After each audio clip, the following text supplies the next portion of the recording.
The following presentation, Makers and Shakers, is presented by the City of Flagstaff and APS.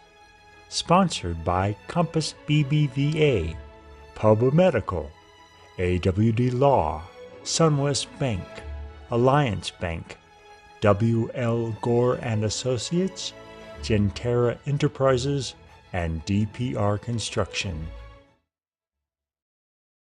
Hey, good morning. I'm Scott Hathcock. Welcome to Moonshot's fourth day in this week-long series of Makers and Shakers, a virtual event to educate and celebrate both startups and aspiring founders. This morning, we offered two workshops touching on key building blocks for creating successful startups. They'll each run 15 to 30 minutes. After the workshops, our subject matter experts will be live and online to address any questions or comments you may have at info@moonshotaz.com. And then tonight, we'll bring the happy to the happy hour with the best of Moonshot's mission control startup pitches that we've seen this year. Then, the Phoenix Suns CIO, Steve Reese, will share his own personal story, which will motivate and hopefully inspire you. You know what? You may even crave some pancakes after you hear it. But that's enough about that. Let's get this day started. Good afternoon, everyone. My name is Dustin Moore. I am with Sunwest Bank, and I manage the branch here in Flagstaff. Today, we will discuss banking services that are available for small businesses. This presentation content is brought to you by the FDIC and the Small Business Administration. Thank you for taking the time today to learn more about banking services for your business. We will break down today's presentation into three sections. Section 1 is about banking services. Section 2 will be about financing options and sources. Finally, Section 3, we will discuss avoiding scams and fraud. Before we get into each section, let's ask ourselves, how do we make this educational broadcast less boring? And the answer is, I have no idea, but I will try. Okay, let's take a moment to discuss our learning objectives. First, the benefits of building effective, long-term relationships with your bankers. This can include a branch manager like myself, as well as lenders and business advisors. Other objectives will be what to consider when choosing a financial institution, including advantages and risks associated with each service and product. We will also touch point on types of financing options. And the last few objectives will be what to consider when you are evaluating financing options, ways to improve your chances of getting a loan, and ways to recognize and avoid small business fraud, scams, and cybersecurity risks. So now, let's discuss banking services. First and foremost, avoid any myths you may have heard about banks. For example, they don't want my business because I'm too small, or they won't make small loans, or that you need perfect credit history. Second, meet the staff. True bankers want to help your business grow and prosper. Besides, you should enjoy going to the bank, not dread it. The right bank should provide amazing customer service, give you easy access to your money, and have proper technology to ensure your financial business needs are being met. As far as the safety of your money, the Federal Deposit Insurance Corporation, also known as FDIC, insures bank depositors up to $250,000.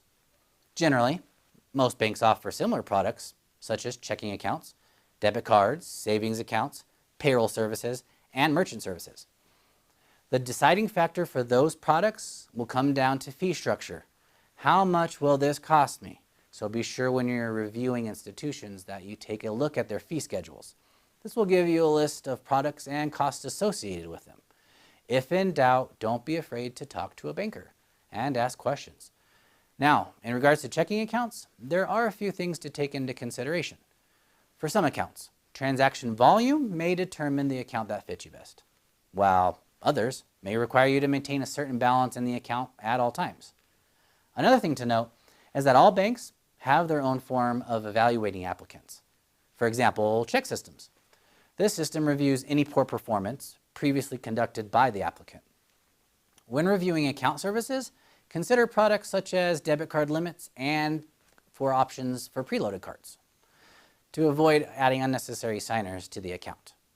Also, Savings accounts and certificates of deposit can help you show lenders that you have some cash reserves, and those funds could potentially act as collateral to secure business credit.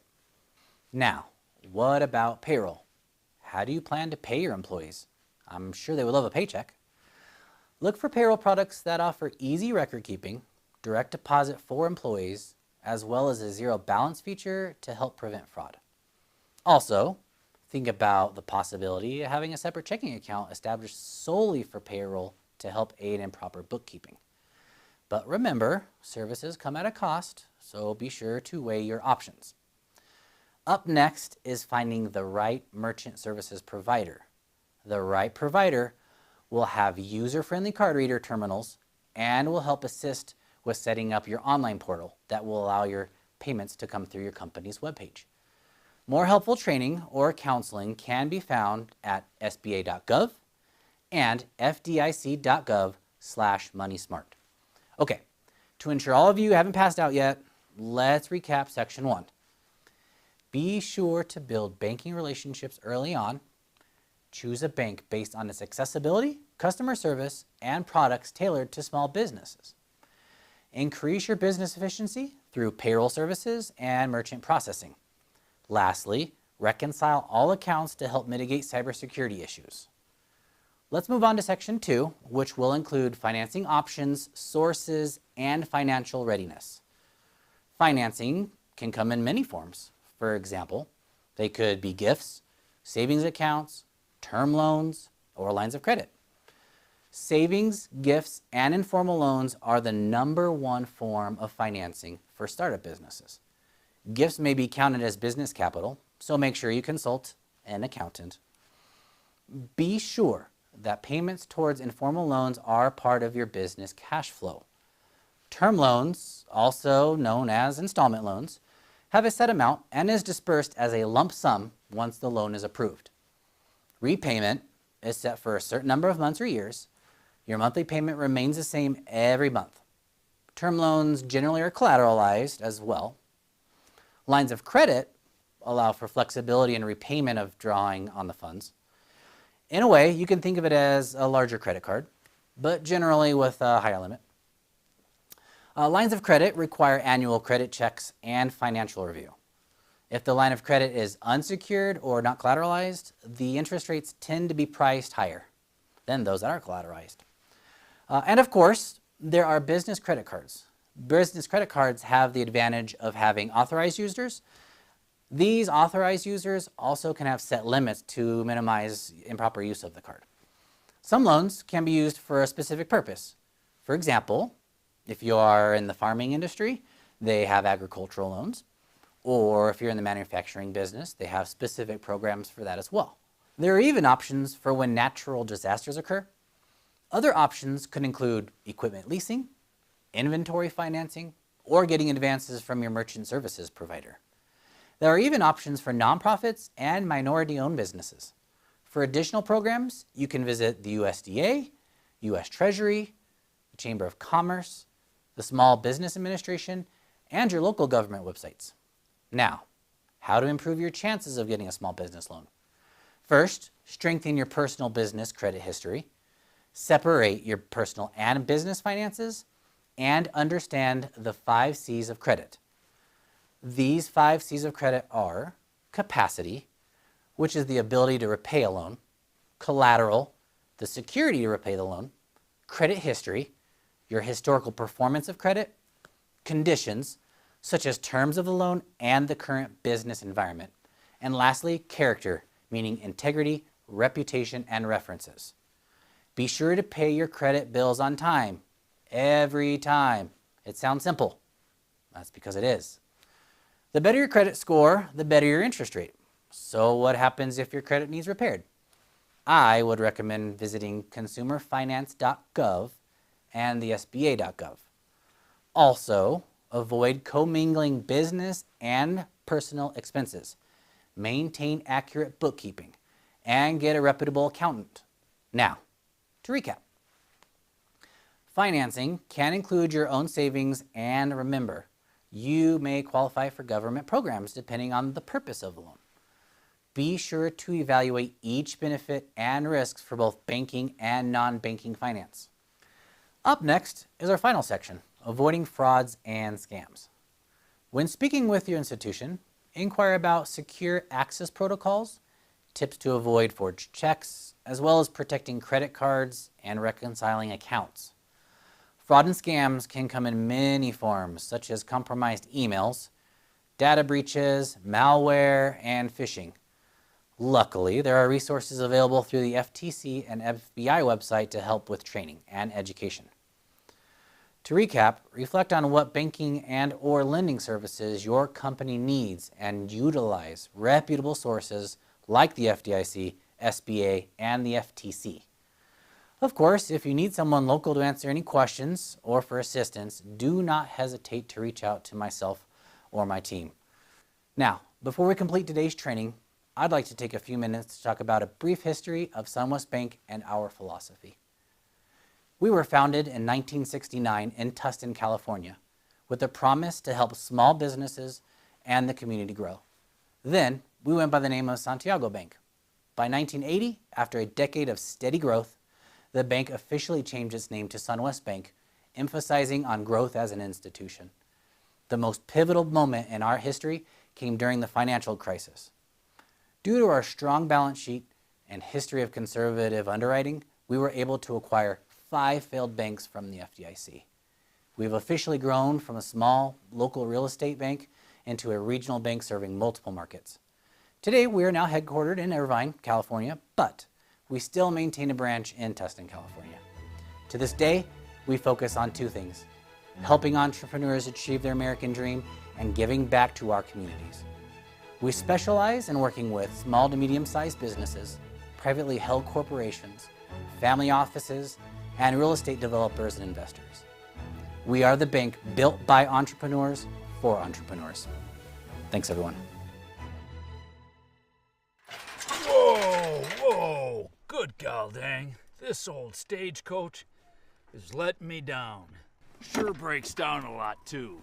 Darn uncomfortable. Why would I use this when you can use this? If you're tired of your broken down, slow-moving big bank, then give us a call at Sunwest, a responsive entrepreneurial business bank that puts you first.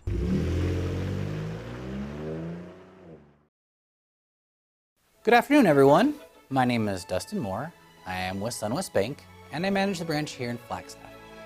Today, we will briefly discuss how to prepare for financing and what to bring with you when applying at an institution. Please keep in mind this is a general needs list, and each institution will have their own specific requirements. Okay, first, be prepared to provide a profit and loss statement. This is also known as a P&L. This document shows your company's assets and liabilities. A cash flow projection sheet is another document to have. This statement shows the company's incoming and outgoing cash flow. Next, have a detailed business plan along with current and historical financial statements. In addition, bring a completed PFS, that's also known as a personal financial statement, and tax returns. Generally, a minimum of 2 years of personal and business returns will be required. Other elements of a loan package may include information on the collateral, purchase agreements, or contracts. Please keep in mind, these requirements are general and can vary between institutions. It also does not apply to startup businesses. If you are a startup business, your financing options are sweat equity, a business credit card, and/or your family members. The bank of mom and dad might be your most cost-effective option. That being said, it is important to keep immaculate bookkeeping when you are just starting out. Get familiar with those documents I previously mentioned so that when you do become an established business, you are already prepared to visit with a lender. I hope this short presentation helps provide clarity when you are applying for a loan and what to provide the lender. And of course, if you have any questions or need assistance, please do not hesitate to reach out to me or my branch directly. Thanks, everyone. Hi, welcome everyone. I'm Amanda Kristinat, and I'm currently the Vice President of Finance and Operations with Moonshot at NACET. Grants are a passion of mine, and I've also brought that to Moonshot as well. And so today we're going to be talking about demystifying grants. I've always kind of thought of grants as like an old family recipe where it's kind of shrouded in mystery and you're waiting for your great grandmother to give you the secret ingredients, but it's really not as crazy or as secret as it really sounds. All right, well now we're moving on to the grant categories. So I'm just going to hit real lightly on these today. And there's several types of grants, and I know a lot of people get confused about what types of grants there are and how should you write for those grants.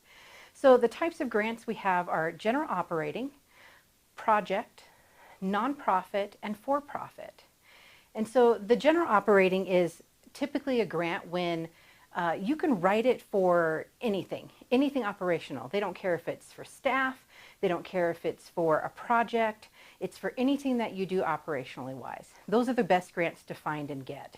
Unfortunately, project grants are the most common grants that are out there, which means they're looking to fund a very specific grant project. Whether it's, I'm going to feed 400 homeless people this holiday season. Whatever the project is, they're looking to fund those specific items. We also, of course, most people think of a nonprofit grant, and that's how you get grants, is you have to be a nonprofit. That, of course, is another big common one, but also for-profit grants, which means if you are a for-profit company, you do have the opportunity to receive a grant. Sometimes, though, the grants have to be funneled through a nonprofit organization, such as Moonshot at NACET. We actually provide and are a fiscal agent for several for-profit organizations here in Flagstaff and across the state that allows them to have the monies come to us, and then we funnel it through to the for-profit company. All right, so now we're jumping to type of grant writing. So there's typically two types, which is a technical or a formal grant writing. Those types are typically for scientific grants, or when they've asked for 5-10 pages of just direct writing about your project or your organization. The most common is actually your succinct or question and answer grants, and those are where they ask you a series of questions and you're allotted a certain space to answer those questions. Then we jump into applications, which can also be very confusing for grant writers. So there's typically three types. There's letter of inquiry, full proposal, and letter proposal. Now the letter of inquiry are a little bit different. That means the grantor does not generally just give out grants or say, here's the application, anyone can apply that qualifies. You actually have to write a letter of inquiry to the funder and say, I'm interested in your grants, and I would be interested in applying, and here's how my organization aligns with your mission for funding. If they accept your inquiry, they'll send you back the information for you to apply. If they do not, they'll send you back a no thank you letter. Then you jump into the full proposal, which can be anywhere from 2 to hundreds of pages, depending on what kind of grant you're applying for. And that's basically where you're giving every piece of information that they've asked for. There's a lot of attachments, there's lots of questions, there could be essays, there could be a variety of different ways that they're asking you to give the information they're wanting. And then a letter proposal, which is typically anywhere from 1 to 5 pages. And it's just asking you to write about your organization and to write about your proposal and submit that without any additional information. All right, well now we're going to jump into the instructions of grants. And basically this is really interesting. It's kind of like a lot of people get something to build and they don't read the instructions and wonder why it didn't work out. So here the instructions, again, it's kind of like that recipe. You got to follow it. So review your grant requirements, your instructions. Make sure you qualify, make sure your organization and mission align with what the grantor is looking for. These are all very important. Make sure you have the time and the energy to put into that grant and meet all those requirements. And if you have questions, I know it comes up a little bit later, but you can call and ask for verification. And the next we have is assemble your team. It sounds simple and sounds easy, but sometimes people forget to include key people within their team for what they need for their grant. You need who's ever going to handle your finances and the budget portion of your grant. You're going to need your grant and project manager. You're going to need whoever is kind of in charge, typically the CEO or the executive director is going to be a part of this grant as well. So it's really important to have the whole team together and on board with this grant and review the grant applications to make sure everyone's ready to go. The next we have is to get organized. And when you get organized, you sound like you've already been starting to do some of that stuff. Yes, you have. And the great part about getting organized is this part is where you lay out your plan. If this is really an intensive grant that you have, this is the time when you are really laying out a schedule, a timeline, making sure that you have and can obtain all those documents that you need and the information that you need in a timely manner to go forward with the grant and meet that deadline. And then, of course, we're going to move down to researching the grantor. And I really think that this one is one that a lot of people forget. So if you're, let's say,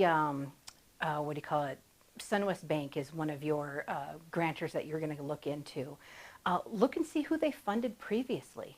Try and find out those projects and what it looks like. Have they funded projects or organizations similar to yours? Look to see who's on their board, look to see what's really going on with that organization and what they support within the community to see if you really have a good chance or can align some of what you're going to be writing in your grant towards some of those things that they're looking for. And then we have start that project planning. And like I said, most grants are project-based. If you're lucky enough to have one that is not project-based, then please move forward, and still you have to plan out what you're going to do, how you're going to say it, how am I going to present my organization in a way that I'm going to be able to get the operational funding that I want. But if not, then you are looking at that really intense project planning. And that piece is really about, is my project aligning with the organization, with the mission, and with all those pieces that the grantor's looking for, as well as making sure that you've plotted out a budget and plotted out all the pieces and the information that are going to line up with what you have to write in that grant. And then the biggest tip for this piece is do not create a project just for a grant to get funded. And there's several reasons for this. One, they typically ask for how is this going to be sustainable afterwards, after you've gotten that grant funding.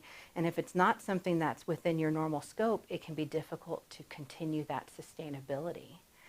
And you also don't want to overstretch yourself by taking on another project on top of what you're already doing and then realize that you don't have the capacity to move forward with it, even though you receive the funding for it. And so that kind of really lines into your clarifying your outputs and outcomes. And this one can be definitely tricky. A lot of people get really confused with what's an output, what's an outcome.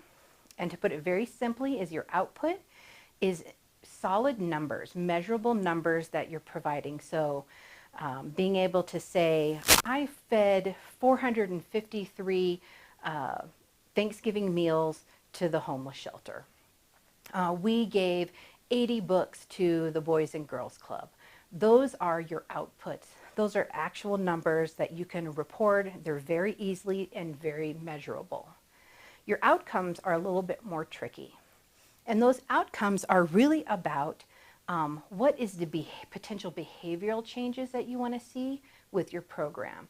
Or is it going to be the number of kids that graduate from high school, even though there's a number in there, but it's increasing that number? You want them to go on to college. Those are kind of the outcome pieces as opposed to the numbers behind it.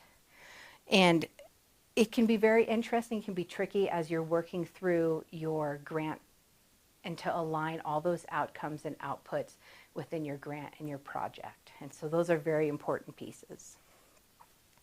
Then the best part is we start to answer questions. We've gathered all that information and we're really going to start answering those questions. And it doesn't have to be formally. I actually like to take a lot of my grant applications, especially when they're digital, and copy and paste all the questions into a Word document and then just start drafting those questions. And that way you can edit, you don't have to worry about you're touching the actual grant application, especially since some are submitted online. And you can also distribute them, put them on Google Docs, and you can share them, and people can really share and edit and make it a document that's kind of living for that time being and really start to answer and draft out those questions. And really that will help you see any holes that you have and be, oh wow, I didn't even realize I can't answer this question. I need assistance or help, or I need to find that information. And so it's really important to find that information out and get it beforehand when you're, a day before trying to answer all the questions, and you're really looking for all that information. So it's at your fingertips when you apply. And then one of the best pieces, my favorite, love finances, is build your own budget. Building your budget is vital to any grant. And the biggest thing with the grant is it needs to be the same and tell the same story as you're telling in your grant proposal, which I know that sounds weird, but if you are writing a project grant, and let's say your grant, your whole project is going to cost $40,000.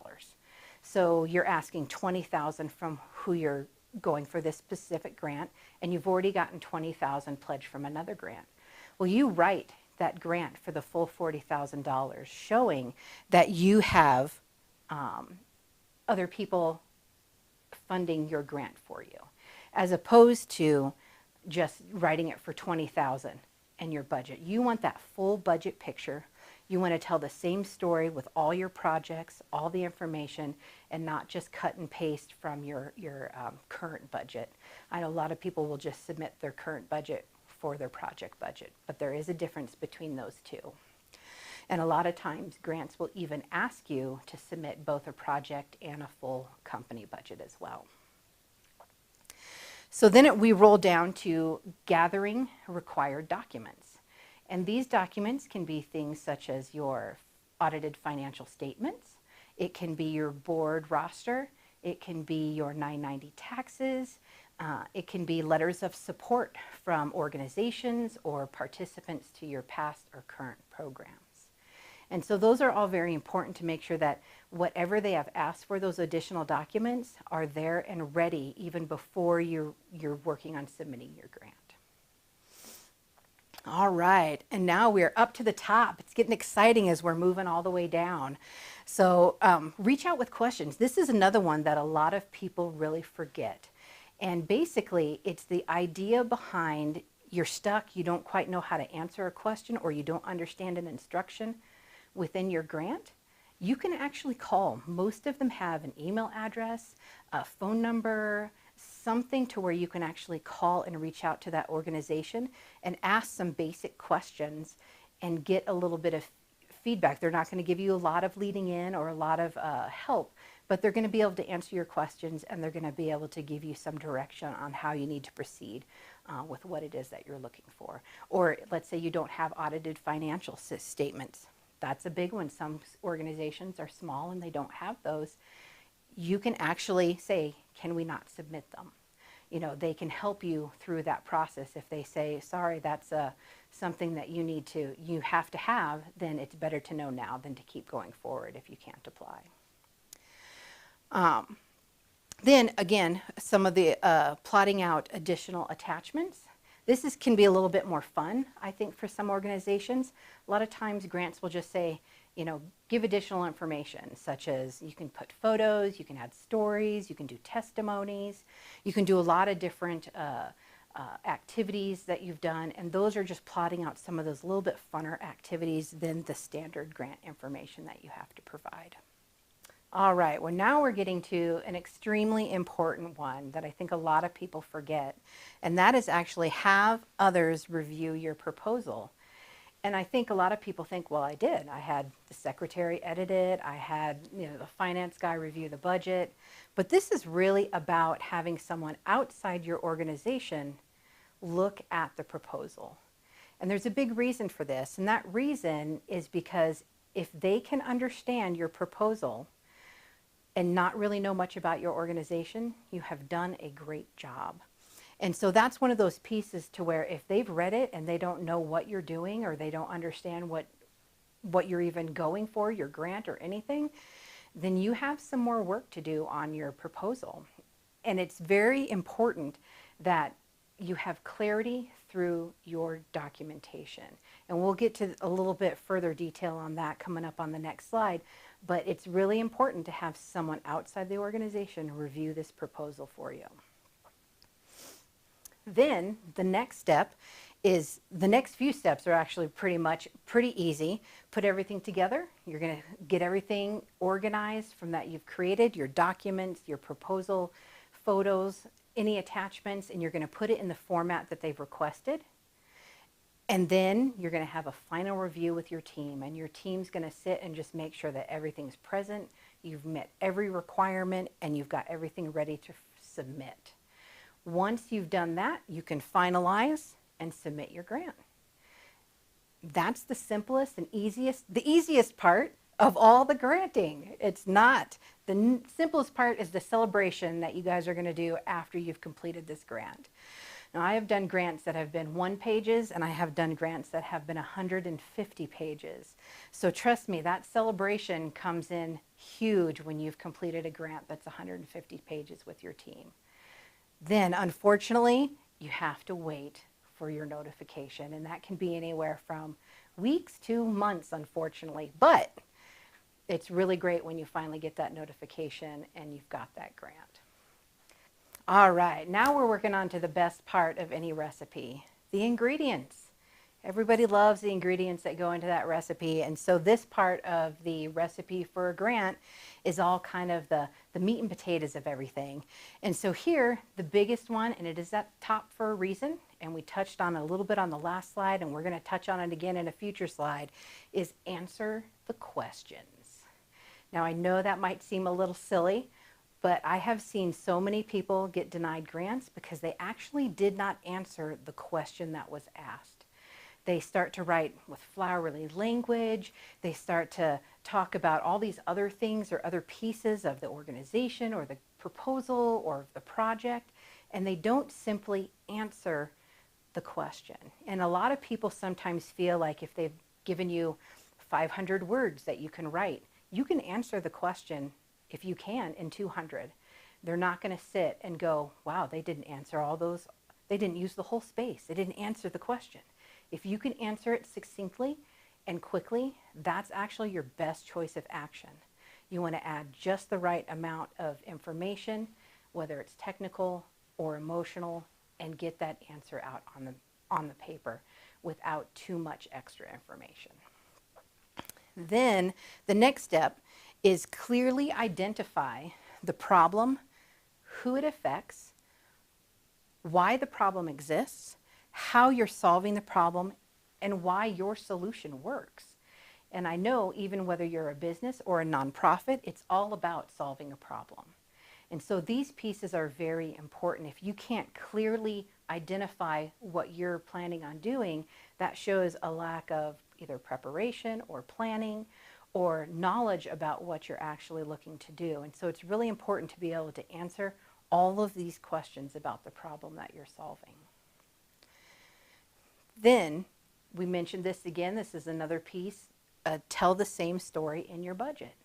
So your budget does need to mimic your project or whatever it is that you're trying to do. And so if it's a project budget, you have to show whether it's for staff, how much is for your project, what's going to the kids, what's going towards each individual item that they've requested information on. And it needs to match, really match what you're asking for, and that matches the project information or your operational organization. And again, if you have matching funds or funds from an outside source, then that is also something that needs to be included in that budget story. Now we're going to look for keywords and phrases through the grant. That's another extremely important one. So you're writing a grant for people that they know what they're looking for. And most places, that going for, they know what they're looking for, they know what they want, they have an idea of the mission and connectivity that they're looking for in your proposal. And so go through that grant application, see what information you can pull out, and use some of that similar language, words or phrases within your project proposal. And that way you can really connect on the same level with your grantor within your grant proposal. And that's very important to do with whether you're a teacher, whether you're presenting in front of an audience, you have to connect with your audience. And this is partly how you can connect with your audience, is using some of the same language that they use in their writing. So then we jump down to appropriate writing styles, which again goes back to that writing style. Look at how they've written that grant proposal, choosing the correct words and messaging that kind of connects everything through your grant. And a lot of times grants will be written by several different people and put all together when you have a team helping. You want to make sure that that writing style and language is the same throughout. So if you have someone who's your finance director writing something within there, make sure that the main writing style is still reflected within that financial piece of it as well. Even some of the technical terms might be different for the finance, but you still want to make sure that it's cohesive and everything is really well connected. The other big thing that I love, and these kind of next two kind of go hand in hand a little bit, is grab their attention. Grab the people's attention with stories, with emotion. And I'll give you a little bit of example. If I was writing a grant for a choir and I was going to just say, we love singing, the kids love to sing, it's wonderful, music, it's great. Music is great, everyone will agree, but it's not emotionally pulling. It's not an emotional story. Oh, the concerts are beautiful. Those are not emotional pieces. It would be different to sit and take a story from that and say, you know what, this 10-year-old child came in, 10 years old, super shy, barely sang. She's been in the choir for 8 years now. She's a senior in high school. She just sang her first solo and has such confidence and poise and just received a singing scholarship to Cornell University. That is more of an emotional connection than just talking about the music. So even though you might think, well, it's just about the music, there's stories within your organization that you can tap into and pull out those emotional and attention-grabbing stories. And it's important to find those. Which then kind of jumps down, like I said, the next one is titles are a lot of times overlooked, and yet they can grab people's attention right off the get-go. And so when you have a grant application, you usually put a title at the top, and a lot of times people put 2021 Moonshot grant application, and that's all they put, when they could start and be Imaginarium Incubator. Well, that grabs people's attention right away. Well, what in the world is that? And so it's important to not overlook even the smallest detail on ways that you can impact your grant reader and really capture their attention or capture those emotional pieces. All right, and then we're going to talk to next, not as much of a fun topic, but it's that addressing that partial funding. And partial funding is two different pieces. So you have the partial funding where the grantor might ask you a question and say, what happens if we don't give you the full funding you're requesting? And you have to address that information. It can be a difficult question to ask because sometimes we want to just say, well, then I can't do the project. But that's not what they're looking for. They're looking for, I would, we might have to reduce the number of people that we're serving, or I would look for additional ways to find funding. And I know people are scared sometimes to say those things because they don't want them to go, oh, well, we'll just give them half the funding. They can do it without us. And but it's really important to address all of those issues and really look at that information. Then the other piece of that partial funding is actually something that we talked about previously, and that was talking about if your budget for the project is $40,000 and you're asking for 20 and you have someone else funding the 20, make sure that is all reflected. It really looks good on your proposal to see that other people are actually putting money into this project on top of just the money that you've asked from the current grant application you're working through. So these are all very important meat and potatoes of the grant process. And so now we're going to jump over to the other side. And this is talking about, some of these are going to be real simple, highlighting your partnerships and collaborations, Grants love to see that you're working with other organizations, or you're working with, whether it's they're funding you or whether you're actually partnering with another organization to help fulfill the needs of your mission. And so anything you can think of, put those things down. It looks great. It's like padding your resume, as they say. And then, of course, you have your measurable outcomes and your evaluation. Make sure that the things that you're putting down for your outputs and your outcomes are actually measurable and they're quantifiable. Sometimes things are difficult to measure, so make sure you get to usually set those for yourself and your organization. And if you say you're going to do a survey at the end of this program to the parents and the children, then make sure that you have that set up and you have that in place and you've included that as part of your measurables and your evaluation piece. That is actually becoming more and more prevalent for grantors who are really analyzing that outcomes and measurability and the evaluation piece of it. They really want to make sure that the money they're giving you is being used for what they had intended it, and they want to see those numbers typically and that information in a final report at the end of this. All right. Again, here you can see some reoccurring themes. We have others review for different opinions, and this again I'm looking for outside of your organization reviews. Anytime something comes up more than once, you know it's important. And so it's one of those things to where it is really important because it really helps with clarity and it helps with just making sure that it's understandable, because you're going to have, oh gosh, I've had panels of 50 people to reading and analyzing your grant proposals. They need to be able to understand it, and they don't know everything about your organization.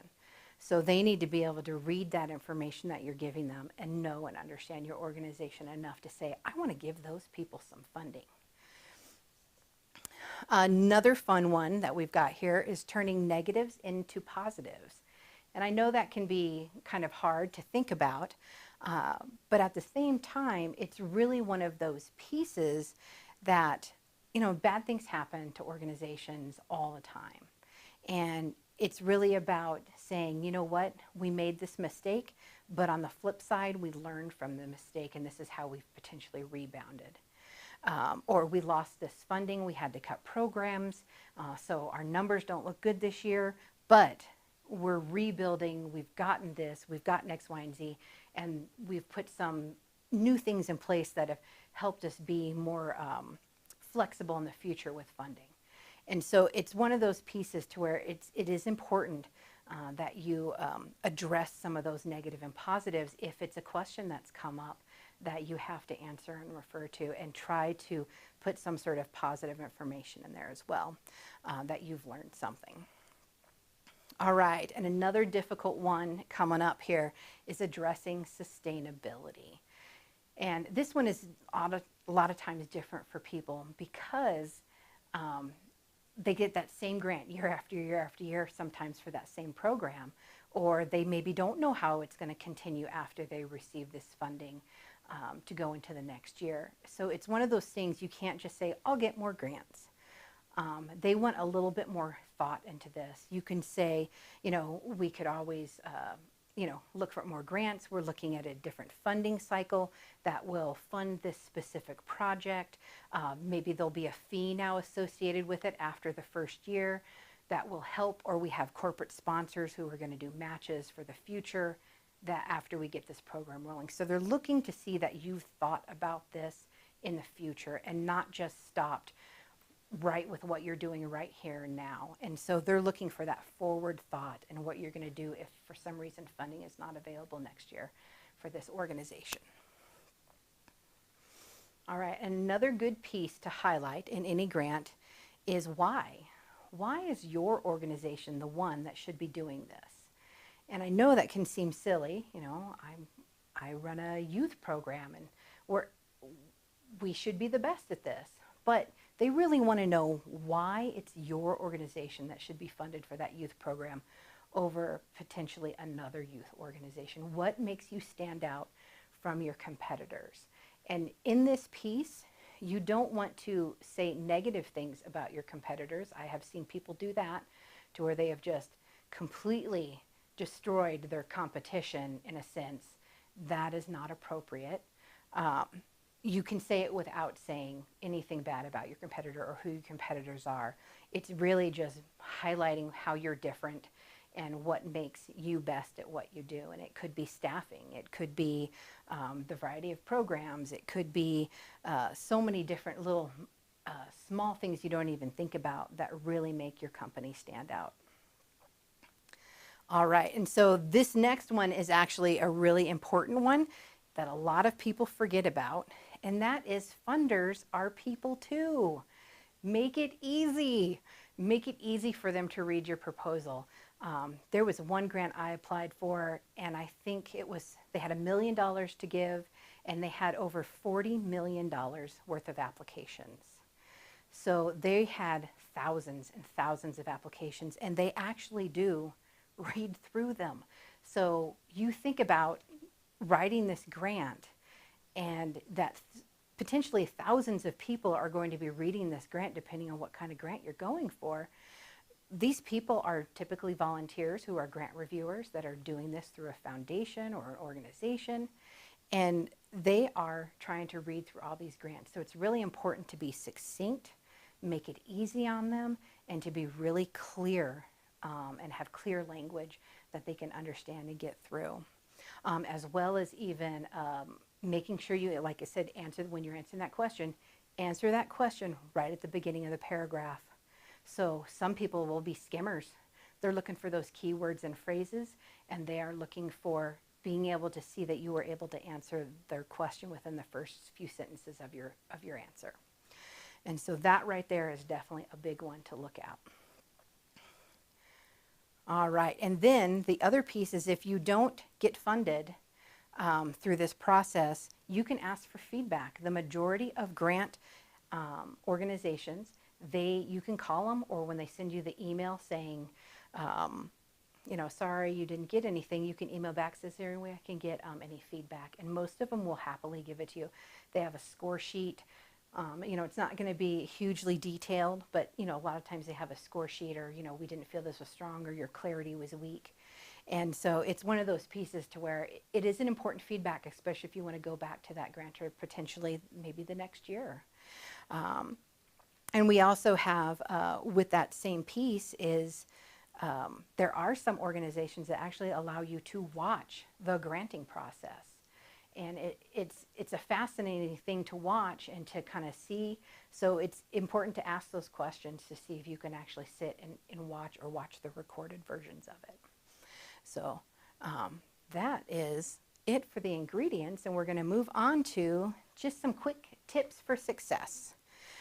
These are going to be quick, not a lot of lengthy information. They are some things that we have already discussed.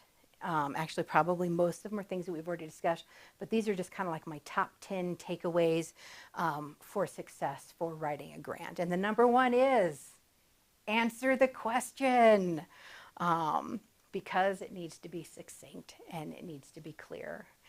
And then we run down to use short, clear paragraphs, which again goes back to that making things clear and succinct and easy for the reader, and just for clarity overall of your application.